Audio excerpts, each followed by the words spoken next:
Welcome to day 51. This is our very last topic on the emotional intelligence series from the Inspired and Transformed devotional.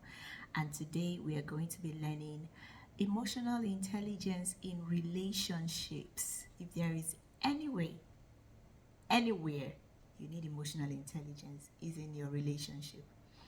So emotional intelligence is super important in relationships. Is about understanding and managing your own emotions and also understanding and influencing the emotions of your partner.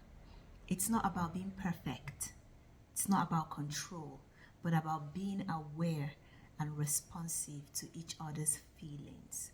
So it's important to understand the emotional intelligence pertaining to relationship, because when you do, it helps with better communication.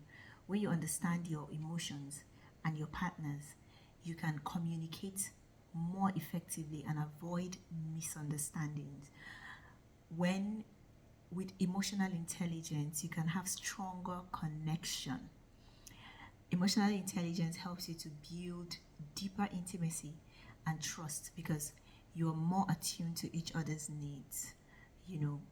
You understand, you empathize, you can connect. It helps with healthier conflict resolution. There are conflicts in every relationship. With emotional intelligence, you can be able to resolve conflicts instead of getting defensive or lashing out. Emotional intelligence helps you to manage disagreements constructively and find solutions together. Emotional intelligence helps with increased empathy.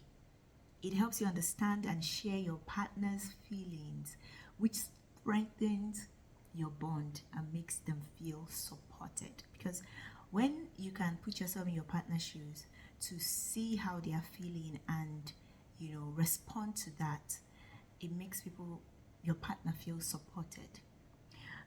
Emotional intelligence can help you have a more fulfilling relationship. When both parties have high emotional intelligence, the relationship is likely to be more harmonious, more supportive, and enjoyable. So, how do you cultivate emotional intelligence in your relationship? First of all, we keep going back to this self-awareness. You practice self-awareness. Pay attention to your own emotion first. What triggers you? How do you typically react? Understanding yourself is the first step because it begins with you. And then develop empathy. Try to see things from your partner's perspective.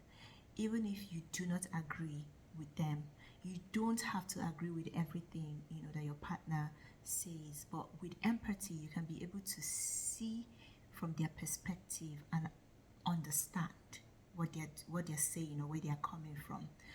Ask questions and listen actively to understand their feelings. When you're having communications, don't listen to respond. Don't listen to defend yourself. Listen to understand what they are saying, how they are feeling, so that you can be able to respond appropriately. Communicate openly and honestly. Share your feelings with your partner in a respectful way.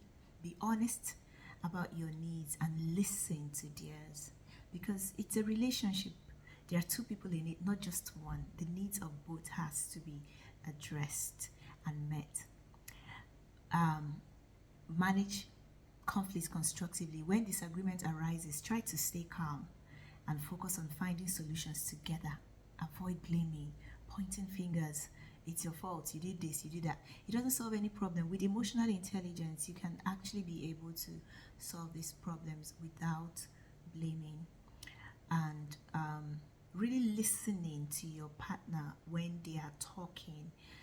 Pay attention to their words, their tone of voice, their body language. We talked about communication the other day, that the words that we speak is just 7% of communication. The whole 93% is non-verbal. So your partner is always communicating through body language, attitude, and all that. So emotional intelligence helps us understand that and